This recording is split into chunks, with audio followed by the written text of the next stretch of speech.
Quinta-feira chegou, mais um Voz da Mulher aí na sua programação e hoje tá um pouquinho mais especial porque a nossa convidada, a nossa fonte aí, ela se ofereceu para contar a história dela de vida pra gente. Infelizmente é sobre mais um caso de violência doméstica e a Mariana Zaiden, ela ouviu um dos nossos programas que falou sobre isso e falou assim, eu quero contar minha história, eu posso? Então, ela pode, né, Sheila? Bom dia. Com certeza. Bom dia, Tamara. Ela pode, ela deve, né, Mariana? Seja muito bem-vinda, obrigada, tá, pela sua participação. Esse programa, ele é transmitido, assim, para milhares de pessoas e temos muitas mulheres, centenas e centenas de mulheres nos ouvindo e eu tenho certeza que muitas e muitas vão se identificar com a sua história e vão se encorajar a sair, né, da situação de violência. Bom dia, Mariana, seja bem-vinda. Bom dia, Tamara, bom dia, Sheila. Eu que agradeço essa oportunidade e já deixo um recado para as mulheres. Façam como eu fiz, manda um direct ali no Instagram pra Tamara no meio do programa. Falei, eu quero ir lá, eu quero contar, deixa eu ir, que dá certo. E aí eu acho que tomara que hoje a gente consiga passar isso, encorajar as mulheres e dizer que elas podem contar com a delegacia, com a rádio, com os meios para mudar a vida. Para dar voz para mulher. Exatamente. Mariana, primeiro eu quero saber de onde surgiu a vontade de contar a sua história pra gente. Então, eu escuto o programa, né? A gente vai de um lado pro outro e a gente fica sempre com a rádio ligada.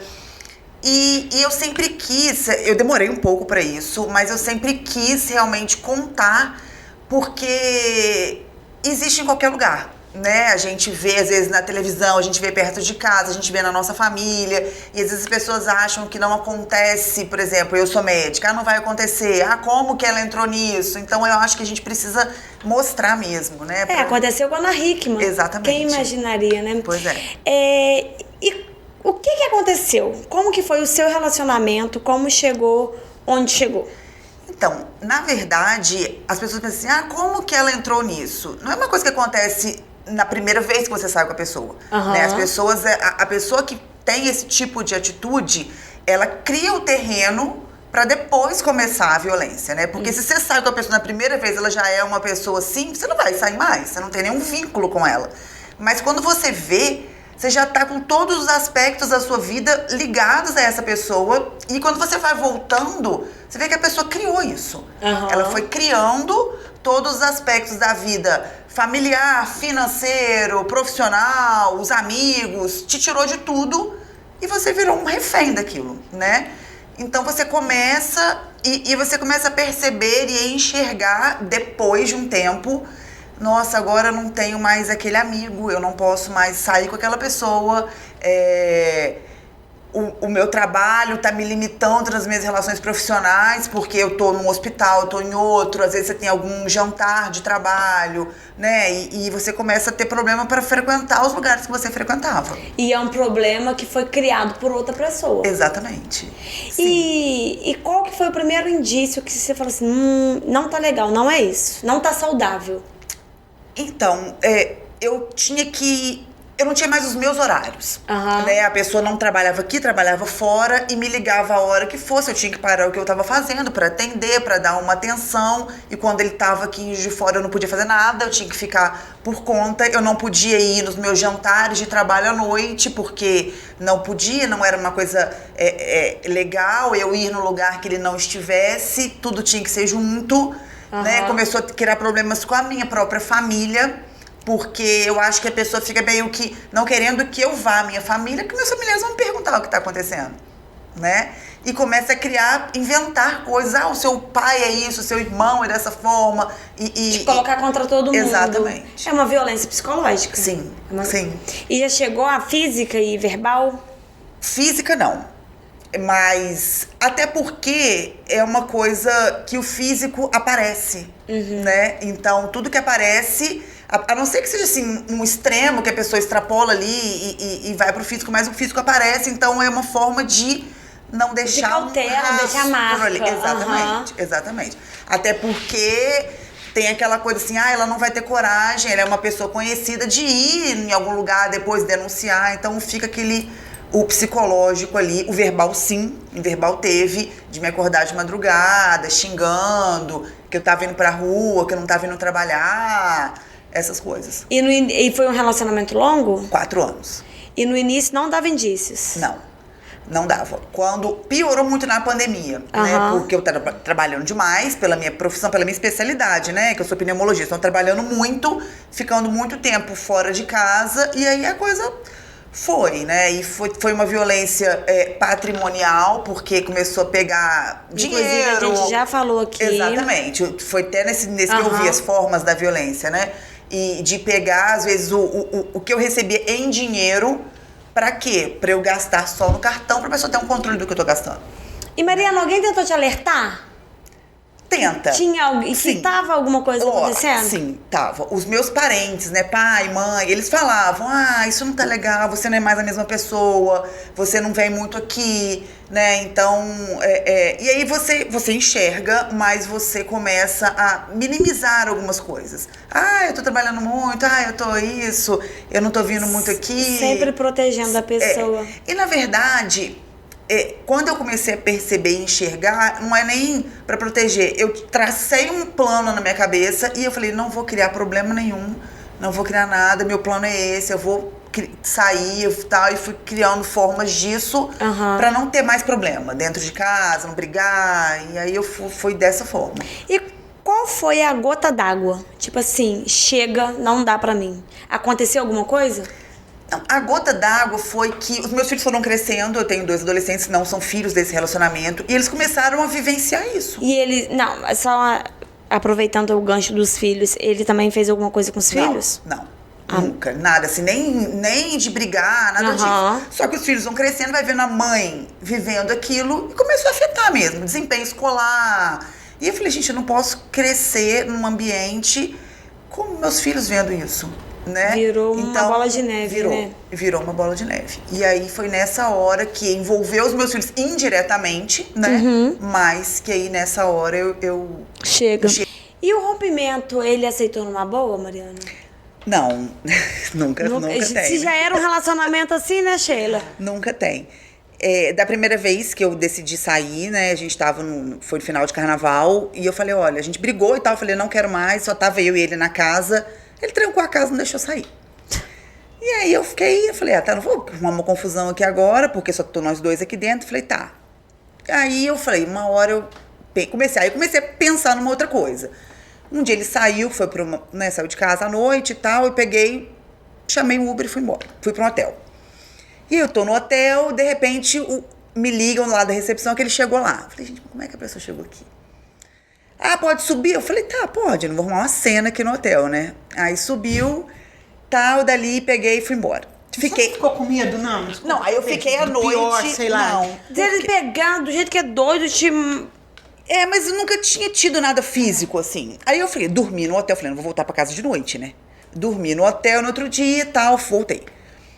E aí, falei, como é que aconteceu isso? Como é que ele me achou aqui? Aí depois eu descobri isso. O celular hackeado, tinha um aplicativo espião, né? Que eu vi uma luzinha piscando, fui olhar, ver o que era. E achei um rastreador no carro depois. Nesse dia eu não fui de carro, né? Mas eu fui de Uber e ele vi depois no carro. Vocês moravam juntos? Sim. Esse rastreador no carro. Mas eu já tinha decidido sair. Eu falei, não vou arrumar confusão. Deixei o rastreador lá, não tinha porquê. Deixei quieto. Mas falei com ele, falei, olha, eu achei o celular hackeado, achei o rastreador. Ainda bem que você achou algo bom, que agora você já sabe, você desinstalou, né? Então agora, pronto. Tipo assim, falei, tá bom. E aí depois eu falei com meu pai e minha mãe, falei, olha, eu tô me preparando, eu vou sair de casa, provavelmente eu vou vir pra casa de vocês, né, claro. E aí eles ficaram ali, meio preocupados, mãe, você não tem medo? Eu falei, mãe, eu vou sair escondido, porque eu não sei também, né? Gente, eu tô assim. É porque eles fazem cena, choram, pede desculpa, vai mudar, faz jantar, essas coisas. Exatamente. Né? Eu fiquei quieta, vivendo a vida normal. Eu não sei como que você teve essa inteligência emocional de seguir normalmente planejando uma coisa por trás. Tanto que hoje ele alega assim na justiça, porque tá vendo que ela tava vivendo normal em casa, de repente ela sai e me chama de agressora. Eu falei, gente, se eu já sei que tá assim, eu vou criar confusão em casa, tô fingindo que tá bem pra não ter mais problema dentro de casa, né? Aí um dia ele saiu de casa, foi levar meu filho pra fazer a prova, arrumei uma mala de roupa, chamei o Uber e fui embora, fugi de casa. E mandei mensagem, falei, olha, não me procura mais, saí de casa, foi o jeito que eu achei fugida, porque eu já tentei antes e não deu certo. Bloqueei e dali pra frente foi justiça e tal. Entendeu? Aí entrou com medida protetiva? Aí eu fiquei naquela, assim, sem saber o que fazer. Minha advogada, olha, tem que entrar, porque eu não conseguia voltar pra casa, né? Ele trancou tudo, instalou câmera, trocou cadeado, as minhas coisas todas dentro de casa, coisa dos meus filhos, eu tinha que entrar, mas eu só podia entrar com hora marcada, a hora que ele deixava eu entrar, com vários cômodos trancados, que eu não tinha acesso dentro de casa. Então, aí depois de um mês só que eu fui, a minha advogada, olha, você tem que entrar, que aí eu fui entrar. Por assim... Pra eu não saber realmente como fazer, né? Eu nunca nem tinha advogado na vida. Eu tive que contratar um advogado, eu tive que achar alguém, e você ir numa delegacia, e as pessoas te olhando, entendeu? As pessoas julgam. Não julgam, porque, por exemplo, você vai até assim... Você tá lá, você não tá bem. Eu tive que entrar de licença médica, porque você fica ali, você não, né? Até pra você organizar a sua cabeça. Eu lido com um paciente. Se eu não estiver bem, como é que eu vou tratar as outras pessoas, né? Uhum. Fiquei de licença, aí você não tá bem, você chega na delegacia e fala assim, lá, a médica veio aqui com essa roupa, deve estar fazendo de coitadinha. Ou então você vai mais assim, dependendo, lá, deve estar vindo aqui querendo tirar o dinheiro do homem, porque ela trabalha, não precisa disso. Exatamente. Tem essas coisas, você não sabe nem como que você se comporta num ambiente desse, né? E você tem um ponto positivo, Mariana, que a sua família te acolheu. Sim. Quantas outras são ainda culpadas, né? É verdade. Mas nesse caso aí, é porque a gente sabe que é muito difícil, né? Mas no seu caso específico, ele teria que sair, né? Sim. Ele teria que sair, porque você tinha, os filhos também estavam na casa, os mesmos que seus e tal. Ele teria que sair até que a situação fosse resolvida, que fosse por bem ou por mal. Então a gente sempre orienta, às vezes, as mulheres aí na delegacia, antes de tomar essa decisão, quando ele se recusa a sair, quando ele faz a chantagem, recusa o término. Essa é a orientação? Vai primeiro na delegacia, registra a ocorrência e entra com pedido de medida protetiva, nesse caso, separação de corpos. Porque aí, hoje, nos casos mais graves, onde existe inclusive o temor de morte, essas coisas, a própria delegada, a maioria das delegacias de mulheres são delegadas, ela pode pedir o mandado de separação de corpos. É uma inovação legislativa recente, uma decisão recente, tá? Por quê? Porque mulheres aí estão sendo assassinadas por conta disso. Elas querem separar, eles não as deixam sair de casa e não saem. Né? Muitas vezes ela não tem pra onde ir, igual a doutora é médica, tem família que acolhe e tal, mas a gente sabe que essa não é a realidade da maioria das mulheres, não tem pra onde ir. Então o que fazer? As que permanecem acabam morrendo, porque a situação vai se agravando cada vez mais, e muitas não tem pra onde ir, é o que a gente estava conversando, sim, né? A pessoa que tem que sair da casa, não elas, né? Mas às vezes, e o que me preocupa, às vezes não dá nem tempo, né? Da mulher sair. Exatamente. Não dá nem tempo, porque, tudo bem, eu já tava fora de casa, mas você tem que ir numa delegacia, depois você tem que ir na delegacia da mulher, aí depois, no meu caso, tive que esperar o juiz. É burocrático. Sim. É burocrático. Sim, esse seu relato, doutor, é super importante, sabe? Porque encoraja outras mulheres. Muitas mulheres, até na sua posição, né? Sentem vergonha de contar, sentem vergonha, sendo que ela não tem culpa de nada disso. E às vezes, Sheila, nem percebe o que está acontecendo. E nem percebe. E pra gente comprovar também que a violência contra a mulher, ela acontece em todas as classes sociais, em todas as raças, em todas as religiões, em todos os níveis de escolaridade, sabe? Não é só nas áreas mais periféricas, né? A gente sabe que muitas vezes a mulher da periferia, ela acaba morrendo mais. Por quê? Porque não tem pra onde ir, muitas vezes não tem dinheiro, né? Então, tem uma certa dependência financeira. Exatamente. Ela acaba morrendo mais. Às vezes a pessoa que tem mais condições, ela tem a possibilidade de sair dali. Né? Igual eu saí e depois resolve. Hoje você voltou pra sua casa? Eu voltei assim, eu custei, né? Com a medida protetiva, ele saiu de casa e eu consegui a posse da minha casa de novo. Mas eu não consegui voltar na mesma hora. Porque não é uma casa de condomínio, é uma casa de rua, normal. E eu não tinha tranquilidade para estar ali dentro. Meus filhos não queriam voltar, né?